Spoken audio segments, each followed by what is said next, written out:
Bonjour belles âmes, aujourd'hui j'interviewe Michael de Rotus, guitariste, chanteur, auteur, compositeur, interprète mulhousien, qui a écrit 4 albums, dont le dernier qui s'intitule Le monde qu'il fait aujourd'hui. Bonjour Michael. Bonjour Émilie. Alors tu viens de te produire à Paris au Nez Rouge samedi dernier, le 5 septembre. Comment ça s'est-il passé? Cela doit faire du bien de retrouver son public, même si je sais que ce n'est pas ton premier concert post-confinement. Effectivement, pour moi, septembre, ça coïncide avec la rentrée, donc c'est une rentrée artistique pour moi. Et l'affaire au Nez Rouge, c'est un symbole assez fort. Après le confinement, oui, c'est le retour à la vie, à la musique, à l'animation. Donc j'ai été invité pour cette occasion et voilà, c'est l'occasion de retrouver des artistes que j'aime beaucoup sur ce beau théâtre. Quelle est ta prochaine actu? Alors ma prochaine actu, il s'agit d'un concert que je donnerai le 25 septembre à la Grange de Masevaux et j'aurai l'occasion de partager la scène avec un groupe qui s'appelle Mashka. Je me retrouve avec mes pédales, mes guitares pour interpréter mes chansons récemment réorchestrées. Alors tu joues aussi bien en Alsace qu'à Paris. J'ai vu aussi que tu avais joué à Clairvaux-les-Lacs dans le Jura ou à Corcieux dans les Vosges. Où aimerais-tu jouer aussi également? Partout dans le monde, partout où on peut m'écouter, c'est un luxe, mais voilà, c'est vrai que partout où on aime la musique, moi je suis partant. C'est vrai que je suis pas un grand globe-trotter, mais si la musique permet ça, moi je le fais volontiers, ma vie. Ouais, évidemment, partager la musique. Alors tu joues souvent ailleurs, comme je le disais. Pourquoi? Justement pour exporter l'idée, le partage, communiquer, échanger. C'est bien de rencontrer les gens, moi j'aime bien. En plus donc si ça permet avec la musique, pourquoi pas? Oui. Et le public est toujours au rendez-vous? Alors le public est toujours au rendez-vous. J'ai cette chance-là d'avoir un public curieux qui s'intéresse et qui vit avec moi des moments forts à partager. Et c'est vrai que c'est heureusement, hein, sinon ça serait triste. Surtout après ce qui s'est passé après le confinement, voilà, les gens sont avides d'échanges. Ouais. Alors tu es musicien professionnel depuis 11 ans. Est-ce que c'est évident de vivre de sa musique de manière générale et encore plus en période de Covid qui limite les possibilités événementielles aux organisateurs et aux artistes? Alors c'est depuis plus d'une dizaine d'années, effectivement, ça fait 15 ans pour être plus précis. Euh, Effectivement, avec la condition qu'on vit, c'est très difficile.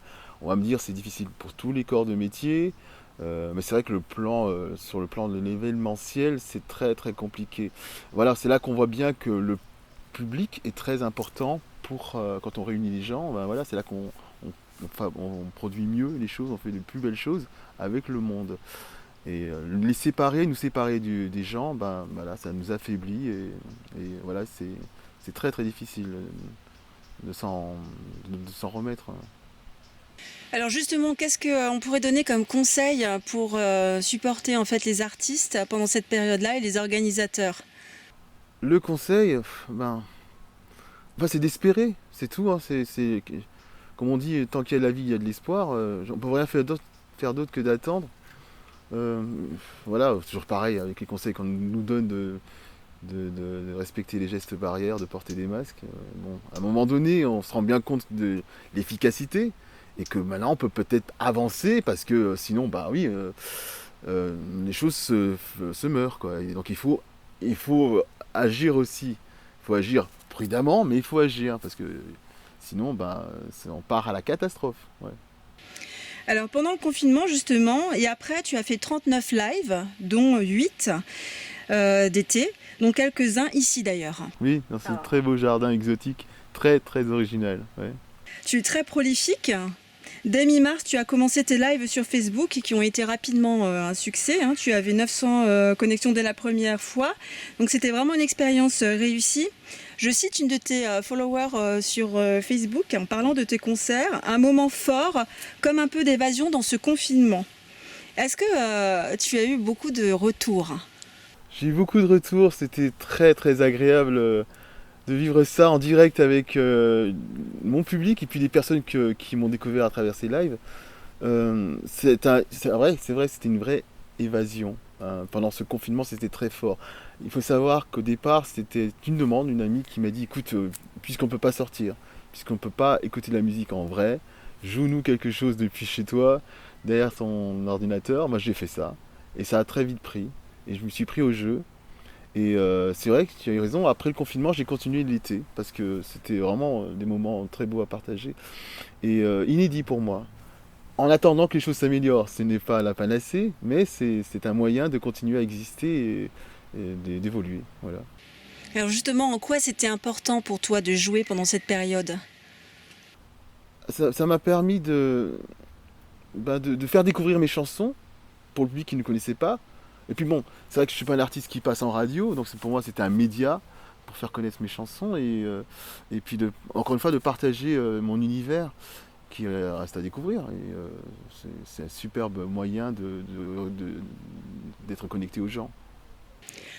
Ta musique est qualifiée d'orfèvre pop. Tu joues du blues, pop, rock. Quelles sont tes influences? Beaucoup d'influences, alors c'est vrai que moi je suis un enfant né de la musique. J'écoutais beaucoup ce qu'on appelle les VCVG, les Berger, Goldman, Cabrel, Balavoine, dans le désordre. C'est des gens qui m'ont beaucoup influencé pour l'écriture des chansons, parce que j'aime écrire en français. Après, la musique, c'est pour moi rock avec Bruce Springsteen, Police, donc Sting, ou pour la guitare, Eric Clapton. Donc ce sont pour moi des références, des maîtres.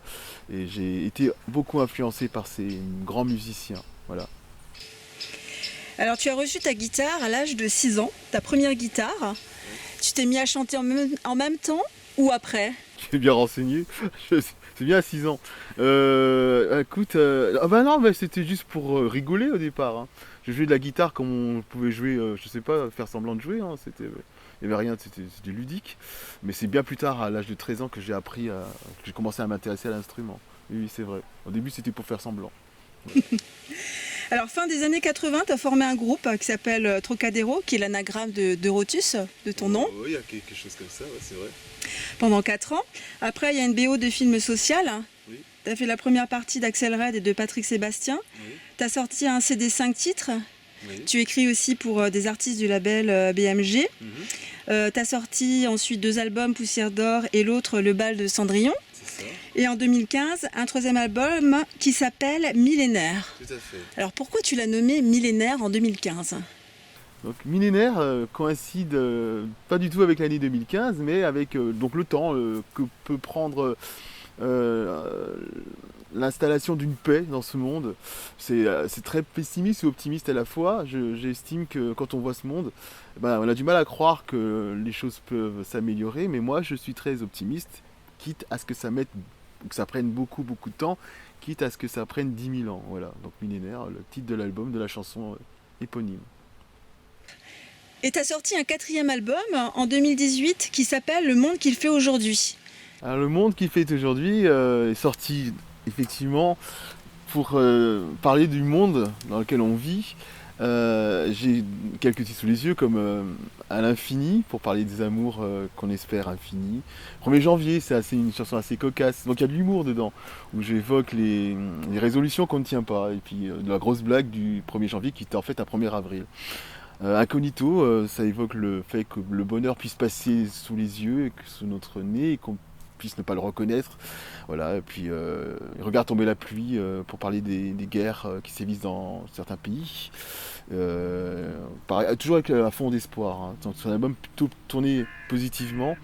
Et voilà, j'évoque différents thèmes sociaux et amoureux. C'est le monde qu'il fait aujourd'hui. Voilà. Alors tu es en train d'écrire un 5e album, je crois, tu peux nous en parler? C'est un secret. Non, alors c'est vrai que pendant le confinement, j'ai eu l'occasion de présenter certaines de ces chansons. L'album va s'intituler, donc ce n'est pas un secret, ça va s'intituler Le Festival des mots jolis. Voilà, qui va traiter des choses qui me touchent beaucoup. D'ailleurs, toutes mes chansons sont des thèmes, regroupent des thèmes qui me touchent beaucoup, des thèmes de cœur. Voilà.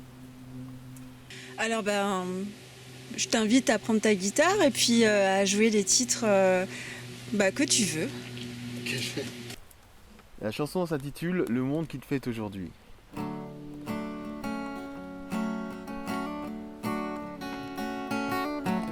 Prendre le temps au réveil, avant de subir les nouvelles, avant qu'elle plombe la radio, je caresse ta peau. Prendre le temps après le dodo, avant qu'on nous raconte les infos, aux côtés de la belle aux bras dormants.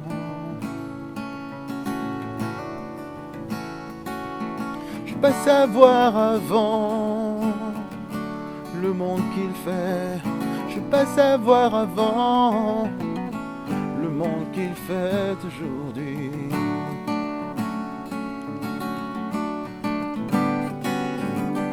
Prendre le temps comme du miel, de breaking news en froide douche, avant de pincer nos lèvres, je caresse ta bouche.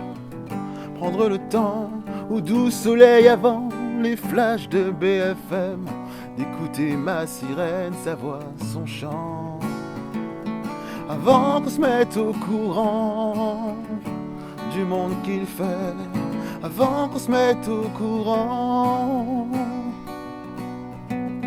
avant qu'on se mette au courant du monde qu'il fait aujourd'hui, du monde qu'il fait aujourd'hui. Mettre le Times en sommeil, à plus d'un titre de journaux, avant de lire les peines, je me console à tes mots. Bonjour, on prend le temps, brume de rêve, avant que le rideau ne se lève. Tu ouvres tes yeux, je vois de l'amour, je vois de l'amour. Pour ne rien gâcher de l'instant, du monde que tu me fais, non, je veux pas savoir avant.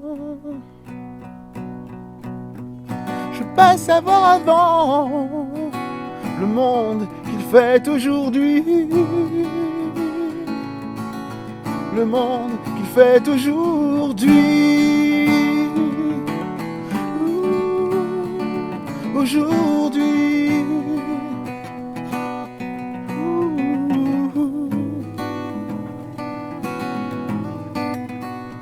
aujourd'hui.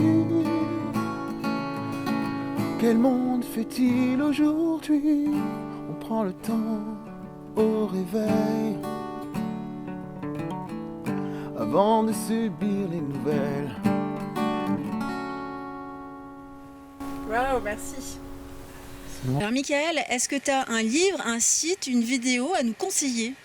Alors moi je suis en train de lire actuellement, et c'est un livre qui a été porté à ma connaissance pendant le confinement, un livre de Dolores Cannon, une psychothérapeute, qui m'a beaucoup étonné. Le livre s'appelle Les Trois Vagues et la Nouvelle Terre. Donc ça paraît un peu un livre de science-fiction, mais bon, pour moi c'est très très réel et plausible, ça m'a beaucoup intéressé. Et ça parle d'âmes qui sont venues incarner la Terre pour la faire évoluer. J'ai trouvé l'idée sublime. Voilà. Et pour terminer, Michael, peux-tu nous dire où on peut suivre tes actus? On peut me suivre sur mon site michaeldrotus.com, où on peut retrouver mes chansons, tout mon univers musical, mes actus. On peut me retrouver aussi sur ma page Facebook, régulièrement fournie. Et puis j'ai aussi une chaîne YouTube où on peut voir mes clips. Voilà. Voilà, merci Michael. C'est moi qui te remercie, Émilie.